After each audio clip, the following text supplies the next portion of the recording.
नमस्कार, स्वागत है आप सभी का। आज हम पढ़ने वाले हैं कि कैसे अफ़गानिस्तान की हालत इतनी ख़राब हुई, कैसे वहाँ पे तालिबान आया, तालिबान है क्या, आखिर तालिबान का जन्म कैसे हुआ, आज हम यही पढ़ेंगे। तो ये है हमारी 12th क्लास की पॉलिटिकल साइंस और इसमें टॉपिक आया है हमारा मिडल ईस्ट क्राइसिस, यानी कि मिडल ईस्ट वाला जो एरिया है पूरा का पूरा। आप समझो पहले तो इसी मिडल ईस्ट को कि ये है क्या।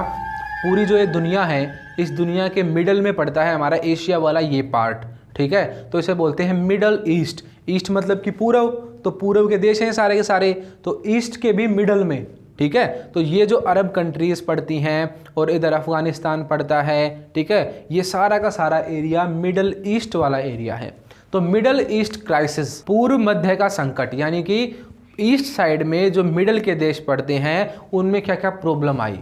तो दो टॉपिक हमें यहाँ पे पढ़ने हैं। पहला है अरब के बारे में कि अरब स्प्रिंग जो आया, अरब की जो क्रांति हुई। दूसरा हमें पढ़ना है अफ़गानिस्तान के बारे में। तो आज जो हमारा टॉपिक है वो है अफ़गानिस्तान, कि अफ़गानिस्तान में कैसे इतनी हालत ख़राब हुई और तालिबान का रूल आया। तालिबान आप सभी को पता है आतंकवादी हैं, वो बिल्कुल सरकार नहीं है, वो कोई सरकार के नाम पर वो सारे के सारे आतंकवादी भरे पड़े हैं उसमें। तो आतंकवाद कैसे पैदा होता है, अफ़गानिस्तान में कैसे पैदा हुआ, यही चीज़ आज हम पढ़ने वाले हैं। तो देखो, सबसे पहले अफ़गानिस्तान जो है उसकी ज्योग्राफी समझनी होगी हमें, ठीक है।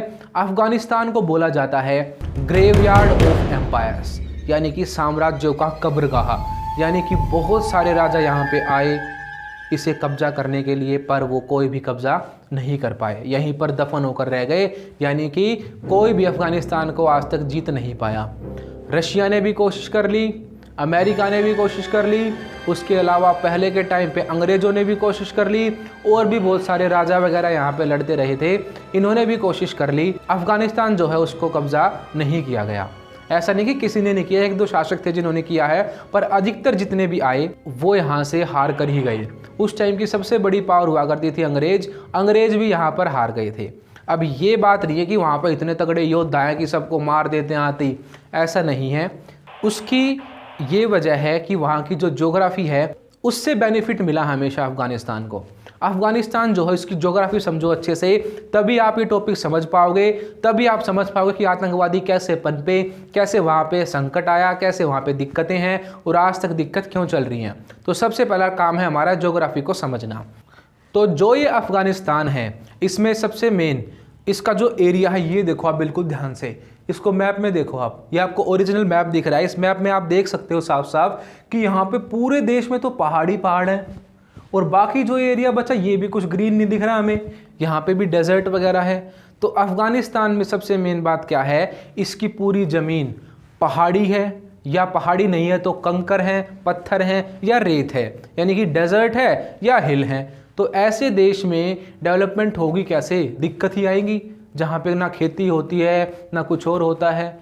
तो इस देश की लगभग 75% जो ज़मीन है ना वो रेतीली है, पथरीली है, पहाड़ों से घिरी हुई है। अब इतने बड़े एरिया में अगर पहाड़ ही पहाड़ है तो देश में बचा क्या। तो यही इसकी ज्योग्राफी की सबसे मेन बात है कि यहाँ पे पहाड़ हैं, ठीक है, पहाड़ हैं और ज़मीन बहुत ख़राब है, खेती लायक ज़मीन नहीं है। सिर्फ 12% ज़मीन ऐसी है जहाँ पर खेती हो सकती है। तो यहाँ पे ज़्यादा खेती नहीं होती, गेहूं वगैरह जो है वो बहुत कम होते हैं यहाँ पे। दूसरे देश इन्हें हेल्प करते हैं, भेजते हैं, तब इन्हें गेहूं मिल पाते हैं। यहाँ पे कुछ ही फसल होती है, जैसे कि ड्राई फ्रूट्स उगाते हैं मेनली, ठीक है। तो अफ़गानिस्तान में इस टाइप की ही फसल हो पाती है। तो हमें ज्योग्राफी से ये बात समझ में आई इसकी कि यहाँ की हालत अच्छी नहीं है। यहाँ पे क्या है, पहाड़ हैं, ख़राब ज़मीन है, ठीक है। अब ऐसी सिचुएशन अगर होगी तो वहाँ पे इंफ्रास्ट्रक्चर कैसा होगा। बड़ी बड़ी बिल्डिंग बनती है, कभी पहाड़ों पे देखा है आपने बड़ी बड़ी बिल्डिंग बनी हुई, ठीक है, बड़े बड़े हाईवे बने हुए, डेवलपमेंट हुई, देखिए कभी पहाड़ों में। आप अपने देश में भी देख लो कितनी मुश्किल होती है पहाड़ों में डेवलपमेंट करने में, ठीक है। तो ये ऐसी दिक्कत वहाँ पे भी है, इनके पास तो पैसा भी नहीं है, तो करे कहाँ से।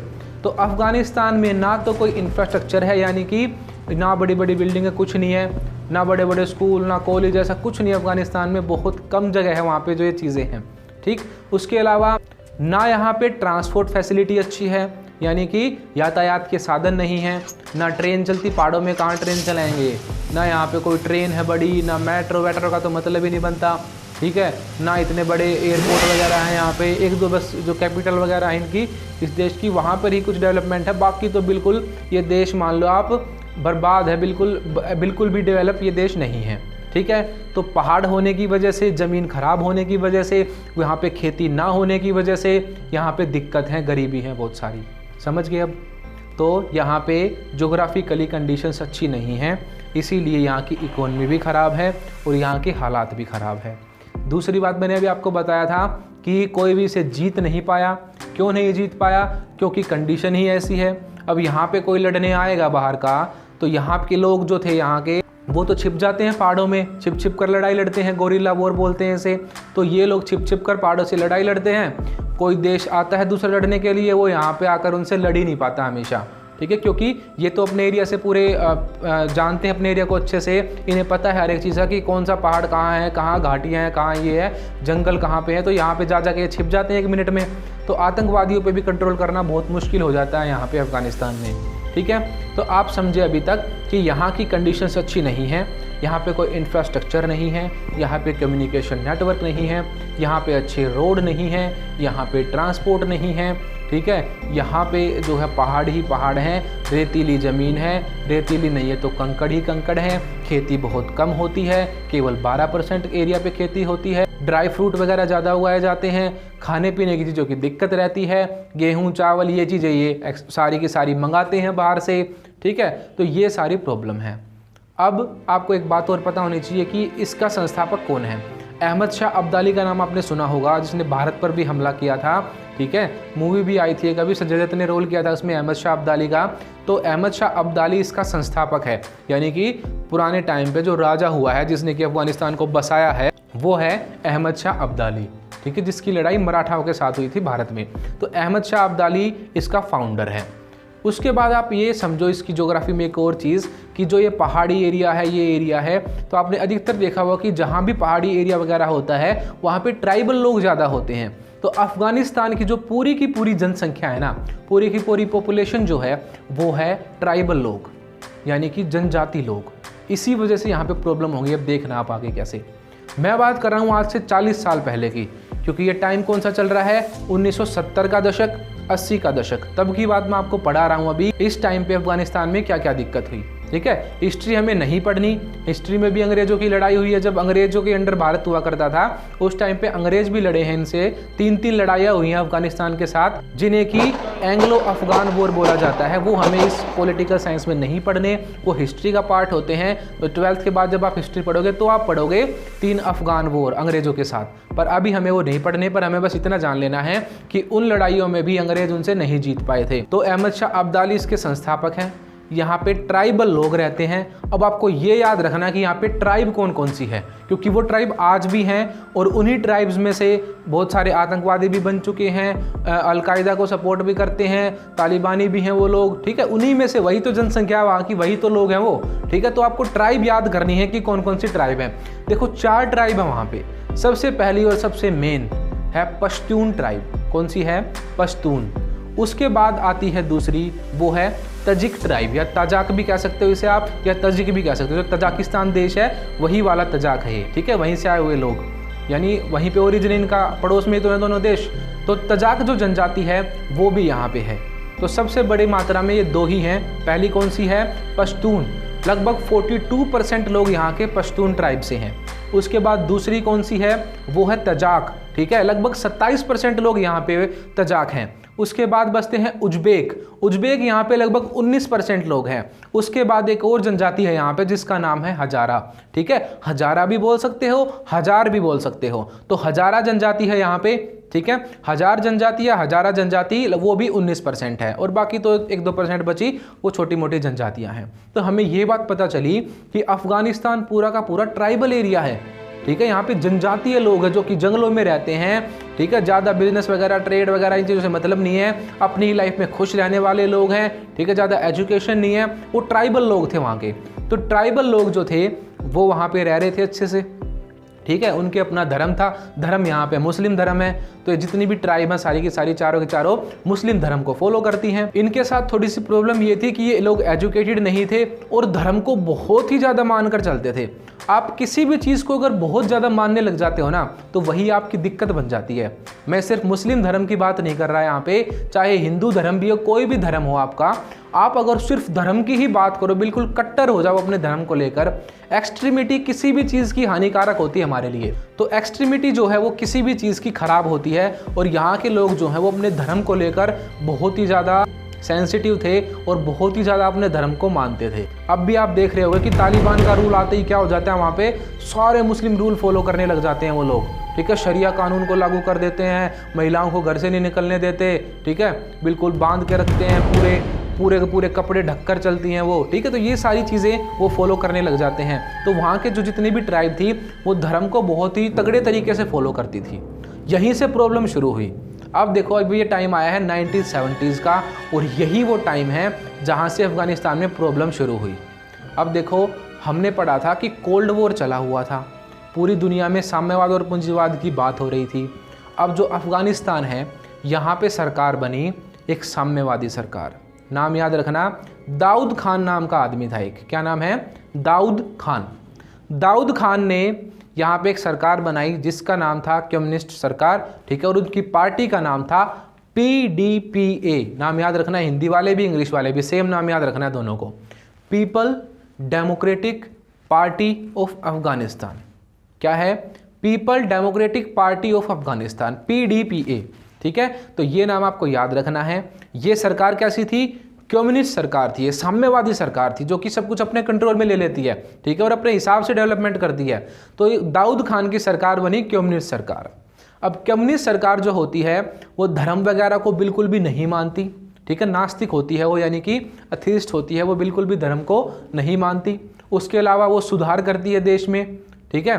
तो कम्युनिस्ट सरकार जो आई, उसने जो सुधार करे उसकी वजह से यहाँ के लोग बहुत ही उसके खिलाफ हो गए, और यहीं से आतंकवाद का, या हम कह सकते हैं जो ये जिहाद वहाँ पे शुरू हुआ, उसका जन्म हुआ। तो कम्युनिस्ट पार्टी की सरकार बनी 1978 में। 1978 में दाऊद खान हेड बने, ठीक है। उन्होंने वहाँ पे रूल करना शुरू किया, ठीक है। उसके बाद उन्होंने सबसे पहले सुधार किए, वहाँ पे 2 सुधार किए। पहला तो उन्होंने लैंड रिफॉर्म्स करे, भूमि सुधार। भूमि सुधार का मतलब क्या होता है? जितनी भी ज़मीन है देश में जिसको हम यूज़ कर सकते हैं उसको बेस्ट तरीके से यूज़ करना, ठीक है। यानी जो अमीरों के पास ज़्यादा ज़मीन है उसको लेकर गरीबों को देना, बराबर बांटना ज़मीन को। साम्यवादी सरकार तो यही करती है, हमेशा सबको समान कर देती है, अमीर गरीब को। तो यही चीज़ वहाँ पर करी उस सरकार ने। उसने लैंड रिफॉर्म करे, अमीरों से ज़मीन ली और गरीबों में बांटी।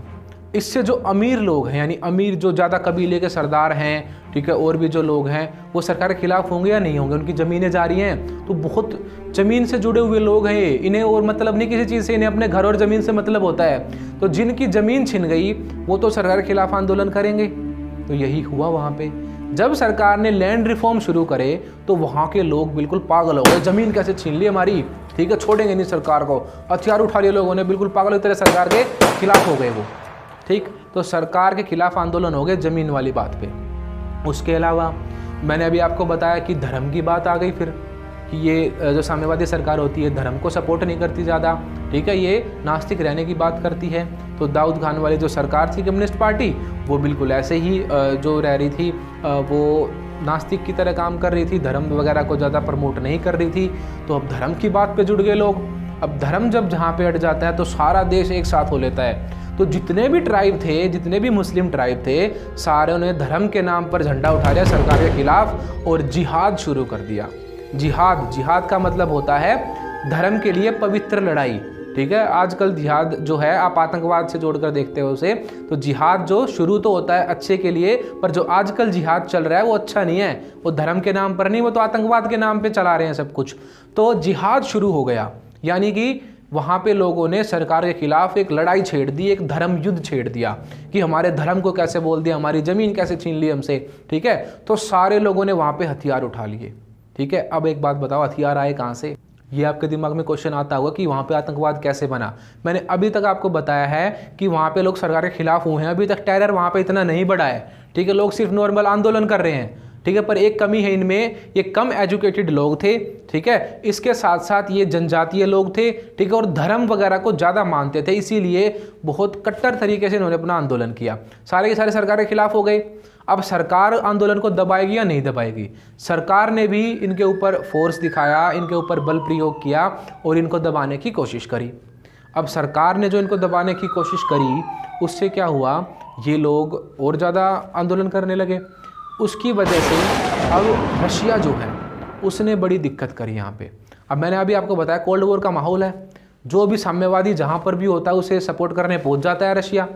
तो रशिया ने इनडायरेक्टली सपोर्ट करना शुरू कर दिया किसको, इस सरकार को। जो यहाँ पे सरकार थी, कम्युनिस्ट सरकार, पीडीपीए की जो पार्टी थी, इसको सपोर्ट करना शुरू कर दिया कि हाँ इनको दबाओ, इनके आंदोलन को। ठीक है, तो रशिया का सपोर्ट आया। जहाँ पे रशिया सपोर्ट कर रहा है तो कोल्ड वॉर के टाइम पे अमेरिका बच जाएगा वहाँ पे।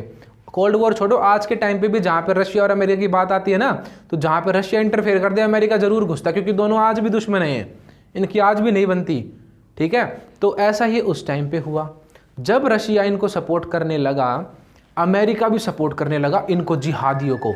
इन्हें हम बोलेंगे जिहादी, या ये अपने आप को बोलते हैं मुजाहिदीन। ये वर्ड याद रखना आप, जिहादी बोल सकते हो आप या मुजाहिदीन। मुजाहिदीन वर्ड में याद रखो आप। मुजाहिदीनों ने अपने अपने ग्रुप बना लिए कई सारे, और वो सारे सरकार के खिलाफ लड़ने लगे। ठीक है, मुजाहिदीनों को सपोर्ट किया अमेरिका ने, उन्हें हथियार दिए। ठीक है, उन्हें सपोर्ट दिया, मिसाइलें तक अमेरिका ने दे दी इनको। अब रशिया ने जो इंटरफेयर किया और अमेरिका ने इनको हथियार दे दिए, तो टक्कर हो रही थी बराबर की। कम्युनिस्ट सरकार, जिहादी हैं, इनकी आपस में हो रही है लड़ाई। अब सरकार के बस की बात नहीं रही इनको संभालना, क्योंकि अमेरिका ने इन्हें बहुत हथियार दे दिए। ठीक है, अब जो ये हथियार दिए हैं ना, आगे उसी को नुकसान करेंगे, हम पढ़ेंगे आगे। तो अमेरिका ने हथियार दे दिए किसको, जो ये ग्रुप बने हैं जिहादियों के या मुजाहिदीनों के, और सरकार के खिलाफ इन लोगों ने आंदोलन तगड़ा तरीके से शुरू कर दिया। सरकार इन्हें संभाल नहीं पाई। अब सरकार रशिया से सपोर्ट मांग रही है। अब सबसे बड़ी गलती रशिया ने की, उसने डायरेक्ट सपोर्ट दे दिया। कभी भी कितनी भी लड़ाई हो, कुछ भी हो, कभी भी इंटरनल मैटर में कोई देश इंटरफेयर नहीं करता है, पर रशिया ने ऐसा करा। और 1979, ये डेट आप याद रखना, 24 दिसंबर 1979 में क्या करा, रशिया ने इंटरफेयर कर दिया। 1 लाख से ज़्यादा सैनिक अफगानिस्तान में घुस गए। ठीक है, और सरकार के साथ मिलकर क्या करा, वहाँ पे जितने भी मुजाहिदीन थे उनको मारना शुरू करा। ठीक है, वहाँ पे फिर होना क्या था, जैसे ही रशिया की सेना घुसी, मैंने अभी आपको बताया था कि वहाँ की कंडीशन ऐसी है कि वहाँ पे छिपकर आराम से वॉर हो सकता है। जो भी वहाँ के जानने वाले लोग हैं, जो भी कबीले थे, वो सारे के सारे गोरिल्ला वॉर करने लगे, छिप छिप कर रशिया की सेना जो थी उसको मारने लगे। तो इससे क्या हुआ, जो रशिया की सेना है वो भी काबू नहीं कर पाई उनको, पर फिर भी रशिया एक पावर तो है ही, वो जैसे ही वहाँ पे गई उसने कुछ कंट्रोल बना लिया। ठीक है, जो सरकार को उठाने की बात हो रही थी वो चीज़ें उसने ख़त्म कर दी और रशिया ने वहाँ पे कंट्रोल शुरू करा। तो जैसे ही रशिया ने इंटरफेयर किया 1979 में, तो वहाँ पे क्या हो गया, रशिया का रूल हो गया। रशिया ने वहाँ पे सरकार बनाई। ठीक है, कम्युनिस्ट सरकार ही जो चल रही थी उसी को उसने एस्टेब्लिश किया और कंट्रोल बनाना शुरू करा। अब हम आगे पढ़ेंगे अगली वीडियो में, क्योंकि ये वीडियो बहुत लंबी हो चुकी है, कि कैसे रशिया ने कंट्रोल किया और कैसे वहाँ पे आतंकवाद पनपा। ये सारी चीज़ें हम अगली वीडियो में पढ़ेंगे। ठीक है, अब तक देखो हमने पढ़ लिया कि रशिया वहाँ पे घुस चुका है। अब रशिया के घुसने के बाद के आगे की स्टोरी हम अगली वीडियो में जानेंगे। तो अगर आपको वीडियो अच्छी लगी है तो वीडियो को लाइक करो, चैनल को सब्सक्राइब करो और हमारे साथ ऐसे ही जुड़े रहो।